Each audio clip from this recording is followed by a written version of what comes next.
ازيكم يا اصحابي؟ عاملين ايه؟ يا رب تكونوا بخير. لا، اول ما تنوري نسيت الكل، ما تنسيش اللايك وتشتركي في القناه وفعلي الكل عشان يوصلك كل جديد. بشكر الناس اللي عندي والناس الجديده والناس القديمه، بشكركم بجد. بشكر الناس اللي دايما بتدعمني وبتكتب لي كده كومنت جميل كده زيكم. اي نعم، المشاهده قليله بس برضو اشكر ربنا الحمد لله على كل حاجه. معلش على التاخير، قعدت يومين ما نزلتش فيديوهات بس حقك عليا والله غصب عني. ان انا بجد كنت اليومين دول ما كنتش عارفه انزل، عليا ضغط طبعا، بودي الولاد الكنيسه. دلوقتي انا كنت عند اختي بس انا روحت، ففي بقى ضغوط بقى، عيالي كانوا متاخرين بقى على الكنيسه، والاشتراكات اللي هم مشتركينها في الكنيسه سواء كوره، سواء في مهرجان في الكنيسه. المهرجان دوت يعني زي بيقروا في كتاب مقدس، في بيبقى في مسابقات، في كذا حاجه في المهرجان، في ترانيم، في كورال بيحفظوا فيها الترانيم، وفي الحان. الالحان ديت اللي هما بيقولوها الشمامسه في القداسات وكده، الناس اللي ما تعرفش الالحان. الالحان دي بنقولها في الكنيسه في القداس في مناسبه، فدي بتبقى اسمها الحان. المهم نرجع بقى للفيديو بتاعنا. عايزه اقول لكم وحشتوني الاول. هنا بقى كنت لسه عند اختي. رحت عند اختي اقعد معاها كام يوم كده. قلت لا، هو انت عشان هتقعدي بقى عند اختك هتكسري ومش هتعملي حاجه؟ وبعدين كانت اختي برضو الصراحه تعبانه. قلت لا، قومي اتنشطي كده يا دودي واعملي فيديو كده لاصحابك واخواتك ووريهم ايه. برضو كروتين ده انت هتعملي. الصراحه انا ما كنتش عايزه اصور، الصراحه اللي شجعتني كمان اختي، قعدت تقولي لا قومي، او انت هتعملي كده، لا صوري، كل حاجه صوريها سواء هنا او عندك. الصراحه بتقعد تشجعني قوي قوي ان انا انزل فيديوهات. بتضايق وبتحطم واقعد اقول لها انا مخنوقه، لا مش عايزه انزل، تقولي لا نزلي. نزلي حتى لو حاجه بسيطه، هتعملي شويه بطاطس محمره، بتقولي صوري، ما اعرفش تعملي ايه صوري. الصراحه ربنا يخليها لي يا رب ويشفيها يا رب، يكمل لها على خير وتقوم بالسلامه. المهم، فجيت هنا بقى رحت كنسة، وبعد ما كنست دخلت على البلكون، قلت لا برضو كنوسة. كنستها ورحت مسحة اللي هنا كده البلكونة. البلكونة طبعا بص انا يعني اللي هي بتاعت التربو ديت، فكنت بجيب بص ازاي من هنا. ما جيت اشيلها لقيتها تقيلة، فانا قلت لا، رحت بقى ايه مسحة كده من حوالينها ومسحة من تحت التربو بس. فهنا بقى جيت امسح ولميت برضو الستاير، وزي ما انتوا شفتني بالمقشة، مسكت بالمقشة لمعت الشباك ونفضت لو في شوية تراب ولا حاجة. بس صراحة لا، اختي كانت قبليها ملمعاه بملمع وكده، وراحت ملمعة الصراحة. دي جوجو بنت اختي وبنت التانية. بس للأسف مينا ما جاش معانا في الفيديو ده، كنت عايزة برضو مينا طلعوا بابن اختي. دول ولادي طبعا، انا بعشقهم، ربنا يخليهم لها يا رب، يخليهم لي ويخلي لي عيالي يا رب. المهم الصراحه جوجو كانت عماله تساعدني، فاجي اعمل حاجه يا جوجو تعالي اعملي معلش معايا ما اعرفش ايه، مريم ساعديني دي. انتوا تشوفوا مين جوجو ومريم هما بيعملوا معايا. طبعا بقى رحت هنا كنسه، وقلت بقى اجيب ايه بدل ما ازق الانتريه ولا حاجه واجيب من تحت ويقعد يلخمني ولا حاجه، لا، او ماسكه موتيه زي ما انتوا شايفين كده، وبقيت ايه بقيت اكنس. طبعا احنا شايلين سجاجيد ومنفضاها كويس قوي انا وجوجو، والدنيا تمام. طبعا احنا كنا مشغلين الصب طبعا، شوية أغاني على ذوق جوجو، وشوية أقول لها لأ أنا عايزة ترانيم. في ترانيم كده يعني معينة بحبها الصراحة.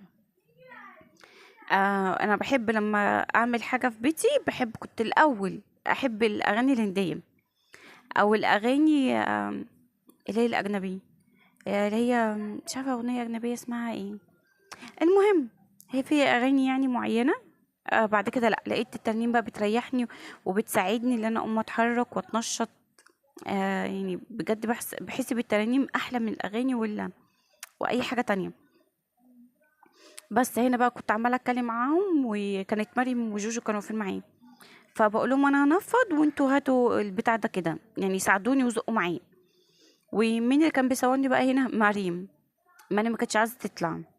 ليه يا بنتي؟ طب فيها ايه؟ طب ساعديني مش عارفه ايه. لا انا اصورك. طبعا بقى عشان ما فيش ستاند عند اختي، فهجيب منين ستاند؟ فطبعا لازم التصوير يبقى كويس. هما مثلا يعني ايه مش هيعرفوا يمسكوا التليفون ولا يصوروني كويس. فخليت مريم الصراحة تصورني مرة، مينا ابني يصورني مرة. مينا ومينا كانوا قاعدين جوه.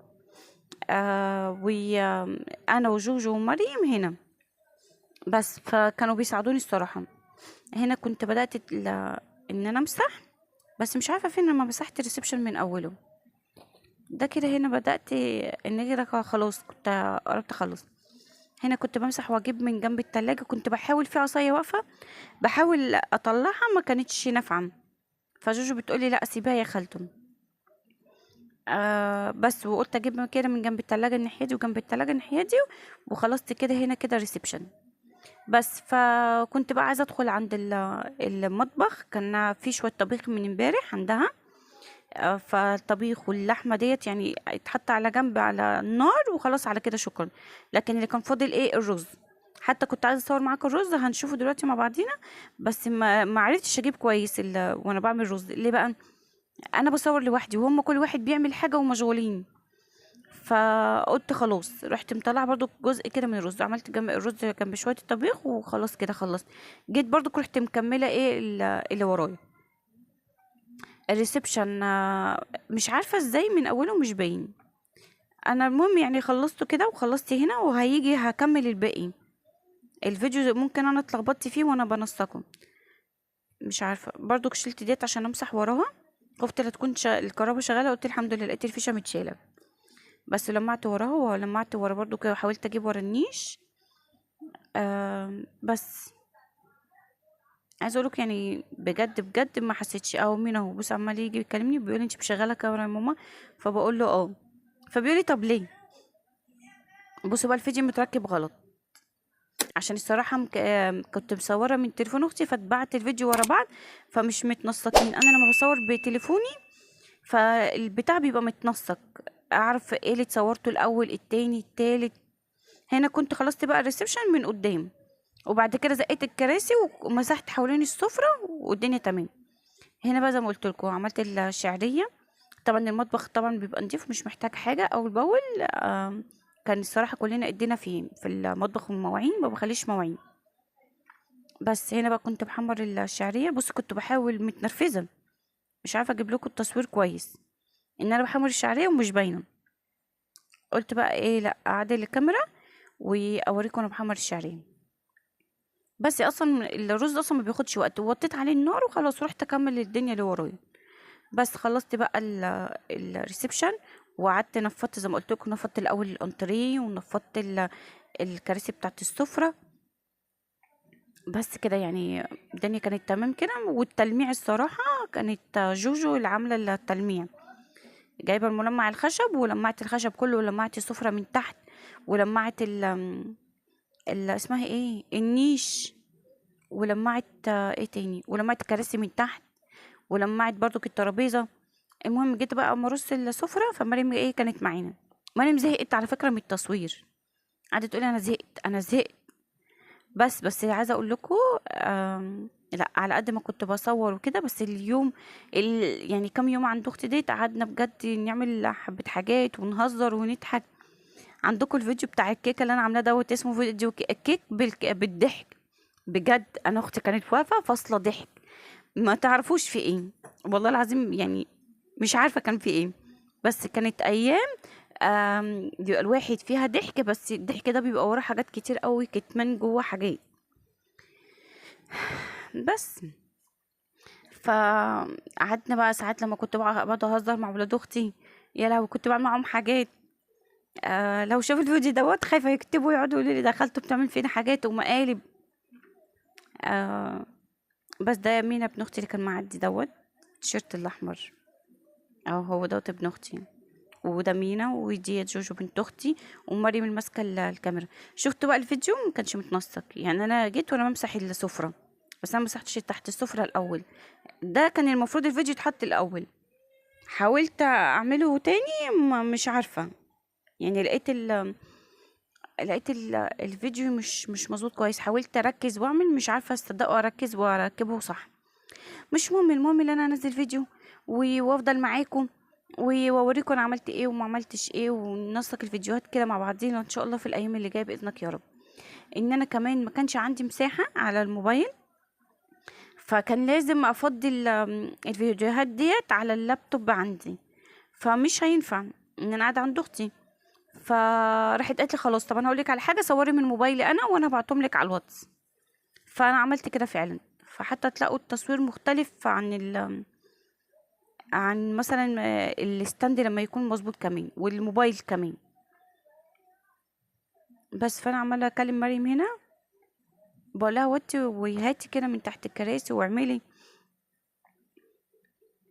بس هي اصلا ما خدتش على فكره معايا وقت، اي نعم الفيديو مثلا طول ولا حاجه، بس ما خدتش وقت معايا.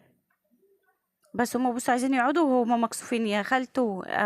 عادي، قلت له عادي يا مينا، بيقولوا حط ايموجين عليا، قلت له لا مش هحط ايموجين، وحياة ربنا ما احط ايموجين. شفت يا مينا، ما حطيتش ايموجين عليك يا مينا. هو اسمه مينا على اسم مينا برضو كابني. بنتلخبط بقى لما نيجي ننده يا مينا حاتم يا مينا صلاح، يا مينا حاتم يا مينا صلاح، عشان نعرف ان ايه بننده على مين بالظبط. زي ما برضو تيجي مثلا تنده عليا، واحنا انا وبنت خالي وسيمون اختي وانا. فجت بعد كده من نيجي جوجو تيجي تنده لي يا خالته، نقول لها انا خالته بالظبط، نمبر 1 ولا 2 ولا 3. مريم تيجي تنده يا خالته اني واحده بالظبط. فبتبقى لخبطه لما بنيجي نتجمع كده، بيبقى ايام حلوه الصراحه. يجعل ايامنا يا رب فرح وخير وكل حاجه حلوه يا رب. آم، هنا بص جوجو مش عايزه تعمل قدام الكاميرا، فبتقولي مش عارفه. فانا كمان مش عارفه السجاد اني واحد اللي كان مفروش، فبقولها دي هنا، راحت قالت لي دي بتاعه المطبخ اللي انا كنت ماسكاها دي، بس حطيتها على جنب عشان لسه كنت ادخل يعني لسه على المطبخ. طبعا بعد ما خلصت الريسبشن هنا، دخلت بقى مسحت الاوضتين اللي جوه، ومسحت الطرقه، ودخلت مسحت المطبخ ورحت فرشت، وبعد كده دخلت على الحمام، ظبطته كده ونضفته بكرول وديتول. ده سيمون اللي يعني اختي سيمون اللي عملت كده في الاخر، ده لقيت اللي هو الكرول عادي طول. بس قالت لي في أنا نسيت اسم في حاجه كده اسمه ايه، نسيته. مش عارفه، هو في حاجه كده عملت بيه الحمام، نسيت اسمه خالص والله العظيم، مش عارفه ليه مش مركزه. بس المهم يكون الفيديو عجبكم، واشوفكم في فيديو جديد ان شاء الله باذن الله.